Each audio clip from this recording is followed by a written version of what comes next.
सास का घूंघट पार्ट 2। पिछले अंक पे हमने देखा कि देविका अपने ससुराल में हर गलत बात का विरोध करती, तो उसकी वजह से देविका पर उसके ससुराल वाले बहुत अत्याचार करने लगे। एक दिन देविका ने सचिन से कहा, सचिन, मैं तुम्हारे घर में नहीं रह सकती, तुम मुझे आज ही मेरे घर शहर भेज दो, मैं अपने मम्मी पापा के पास रहूंगी। क्यों देविका, तुम शहर क्यों जाना चाहती हो? यहाँ तुम्हें किस बात की परेशानी है? किस बात की परेशानी नहीं है सचिन, तुम्हारे घर के आदमी औरतों के साथ जानवरों जैसा व्यवहार करते हैं, मैं ऐसे माहौल में नहीं रह सकती। देखो देविका, तुम्हें यहीं रहना होगा। तुम्हारी शादी मुझसे हो गई है, अब मैं तुम्हारा पति हूँ और यही तुम्हारा घर है। अच्छा, तो तुम्हें याद है कि मैं तुम्हारी पत्नी हूँ? जब तुम्हारे पिताजी और चाचा जी मुझे एक एक हफ्ते के लिए कमरे में बंद कर देते हैं, तब तुम्हें क्यों याद नहीं आता कि जो औरत कमरे में बंद है वो तुम्हारी पत्नी है? जब तुम्हारे जीजाजी और भाई मुझसे बदतमीजी से बात करते हैं, मुझे खाने के लिए कुछ नहीं देते, तब भी तुम्हें याद नहीं आता कि मैं तुम्हारी पत्नी हूँ? देखो देविका, तुम बेकार की बातें मत करो। तुम यहाँ ढंग से रहोगी, सबकी बात मानोगी, तो कोई तुम्हें कुछ नहीं कहेगा। इस तरह जानवर की तरह रहना, ढंग से रहना है तो सॉरी सचिन, मैं नहीं रह सकती, मैं आज ही अपने घर जाऊंगी। ये बोलकर देविका अपना सामान पैक कर लेती है और घर से जाने लगती है। सचिन भी उसके पीछे पीछे चलता है और उसे समझाने की कोशिश करता है। जब ये सब जोगिंदर ने देखा तो बोल पड़ा, बहू, यह सब क्या हो रहा है? कहाँ जा रही हो? सचिन, बताओ अपने पिताजी को कि कहाँ जा रही हूँ मैं। तुम्हें शर्म नहीं आती अपने पति का नाम लेते हुए? मैं अपने पति का नाम ले रही हूँ, इसमें आपको क्या परेशानी है? आपका नाम तो नहीं ले रही हूँ ना? देविका, ये किस तरह से बात कर रही हो तुम पिताजी से? जिस तरह से करनी चाहिए उस तरह से कर रही हूँ बात। इससे अच्छी तरह से मैं तुम्हारे घर के किसी भी आदमी से बात नहीं कर सकती। तीनों की बात सुनकर घर के बाकी लोग भी वहां आ जाते हैं। तभी जोगिंदर कहता है, हमारे घर की औरतें अपने मर्दों का नाम नहीं लेती। तुम्हारे शहर में होता होगा, लेकिन हमारे यहाँ पर ऐसा कुछ नहीं होता। बहू, सचिन तुम्हारा पति है, तुम उसका नाम मत लिया करो। तुम अपने पति का नाम लेने की जगह ए जी, ओ जी, सुनो जी कहा करो। पति ना परमेश्वर होता है। तो परमेश्वर का तो हम नाम लेते हैं। क्यों माँ जी, क्या आप अपने इष्ट देव का नाम नहीं लेती? माँ जी, ये सब इन पुरुषों के बनाए तौर तरीके हैं, औरतों को दबाने के लिए। ये बेशर्म लड़की ऐसा नहीं सुधरेगी। ये हमारे घर की औरतों को भड़का रही है। सचिन, तुम इसे चुप कराओगे या फिर मैं करूं? नहीं नहीं पिताजी, मैं अभी समझा देता हूँ। चलो देविका अंदर, और कितना तमाशा बनाओगी मेरा। सचिन, मैं अंदर नहीं बाहर जाऊंगी, अब मैं यहाँ नहीं रह सकती। देविका की बात सुनकर महेंद्र कहता है, भाई साहब, ये लड़की इस घर से और गांव से बाहर ना जानी चाहिए, नहीं तो हमारे घर और गांव की औरतें भी ऐसी ही हरकतें करेंगी, वो भी मर्दों के खिलाफ बगावत करेंगी। और मैं भी देखती हूँ कि मुझे घर से बाहर जाने से कौन रोकता है। बहू, इनसे बहस करने का कोई फायदा नहीं, तुम अंदर चलो। इस गांव के मर्दों के अंदर बहुत अहंकार भरा हुआ है। देविका किसी की बात नहीं सुनती और अपना सामान उठाकर घर से बाहर जाने लगती है। तभी वहां मोहन और कल्याण आते हैं। कल्याण देविका के हाथ में से उसका सूटकेस छीन लेता है और मोहन देविका को जोरदार थप्पड़ मारता है। देविका का सर दीवार में लगता है और वो बेहोश हो जाती है। देविका, देविका तुम ठीक तो हो? भैया, आपकी हिम्मत कैसे हुई मेरी पत्नी पर हाथ उठाने की?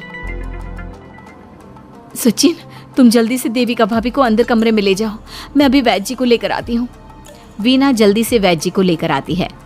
वैद्य जी थोड़ी देर तक देविका की जांच करते हैं और कहते हैं, मुबारक हो आप सबको, आपकी बहू माँ बनने वाली है। अभी तो मैं आपको दवाई दे देता हूँ, लेकिन आगे इनके इलाज के लिए आपको दाई अम्मा को बुलाना होगा। ये बात सुनकर घर के सभी लोग खुश होते हैं। देविका को जब होश आता है, उसे ये बात पता चलती है तो वो बहुत खुश होती है। वो सबसे कहती है, मैं अपने बच्चे को यहाँ नहीं रख सकती। क्यों बहू, क्या हुआ?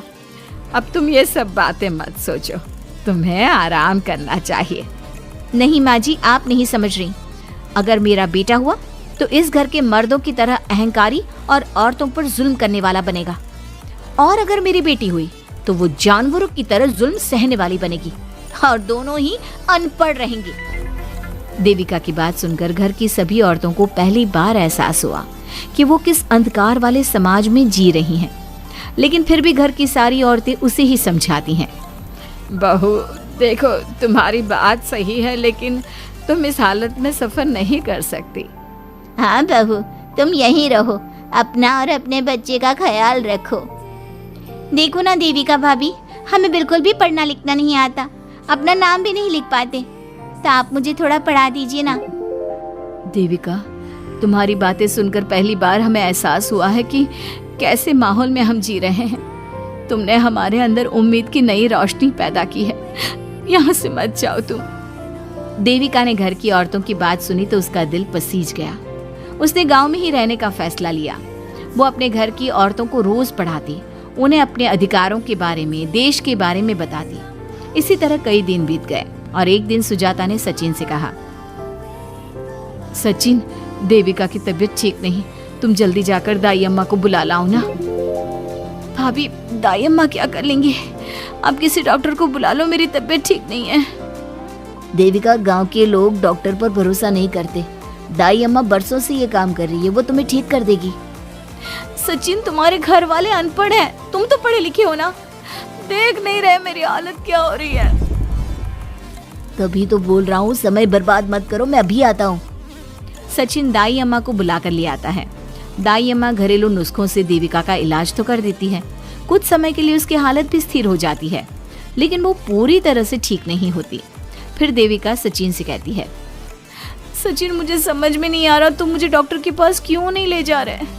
मैं माँ बनने वाली हूँ और मुझे ये भी नहीं पता कि मेरा हेमोग्लोबिन कितना है। दाई अम्मा कर रही है ना तुम्हारा इलाज। लेकिन दाई अम्मा को कुछ समझ में नहीं आ रहा कि मेरे साथ क्या हो रहा है। अगर देखो तुम मुझे नहीं लेकर गए ना तो मैं खुद ही चली जाऊंगी। अगले दिन देविका की तबीयत दोबारा बिगड़ जाती है और दाई अम्मा के किसी भी नुस्खे से वो ठीक नहीं हो रही थी। देविका ने सारी हिम्मत जुटाई और वो अकेले ही डॉक्टर के पास जाने लगी। उसे देखकर मोहन कहता है, बहू, इस हालत में कहाँ जा रही हो? आप लोगों के भरोसे रही ना तो आप लोग मुझे मार ही डालोगे। डॉक्टर के पास जा रही हूँ मैं। बहू, तेरा दिमाग तो ठिकाने पर है। हमारे घर की औरतें मर्दों से इलाज नहीं कराती। हे भगवान, इन जाहिल लोगों को मैं कैसे समझाऊं? डॉक्टर औरतें भी होती हैं। बहू, तो हमें पागल मत बना, हमने तो कभी कोई महिला डॉक्टर नहीं देखी। तू झूठ बोलकर निकलना चाहती है ना?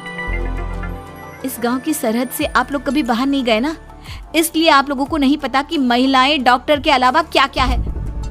ए लड़की, खुद से तमीज से बात कर रहे हैं तो तू ज्यादा हवा में मत उड़। बोला ना एक बार, चल अंदर जा। चाचा जी, मैं अंदर नहीं जाऊंगी, डॉक्टर के पास जाऊंगी। मेरा इलाज सिर्फ डॉक्टर ही कर सकता है।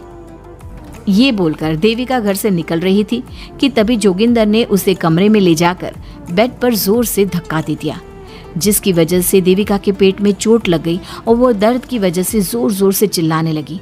ये देखकर घर की सारी औरतें देविका को संभालने लगी। देविका, हिम्मत रखो, सब ठीक हो जाएगा। देविका भाभी, आप ठीक हो ना? माँ, कुछ करिए ना, भाभी की तबीयत बहुत खराब हो रही है। लेकिन मैं क्या कर सकती हूँ? भाभी, कुछ तो करो, कहीं बहू को कुछ हो ना जाए। उधर जोगिंदर मेन गेट पर बड़ा सा ताला लगा देता है और कहता है, आज के बाद इस घर से कोई भी औरत बाहर नहीं निकलेगी। देविका का बच्चा भी इसी घर में होगा, ये जिंदा रहे या मर जाए। जोगिंदर की बात सुनकर सभी औरतें बाहर आती हैं। जब विमला को इस बात का एहसास हो जाता है कि जोगिंदर देविका को डॉक्टर के पास किसी कीमत पर नहीं जाने देगा, तब विमला पहली बार अपना घूंघट उठाकर तेज आवाज में कहती है, मैं भी देखती हूँ देविका को डॉक्टर के पास जाने से कौन रोकता है। आज देविका डॉक्टर के पास जाकर रहेगी। देविका की सास का घूंघट आखिरकार उतर ही गया। घर के आदमियों ने पहली बार विमला का ये रूप देखा था और उसकी तेज आवाज पहली बार सुनी थी। क्या विमला अपनी बहू की जान बचा पाएगी या जोगिंदर अपनी पत्नी की आवाज भी दबा देगा? ये जानने के लिए हमारे अगले एपिसोड का इंतजार कीजिए और हमें कमेंट में ये भी बताइए कि घर की औरतों को आगे क्या कदम उठाना चाहिए।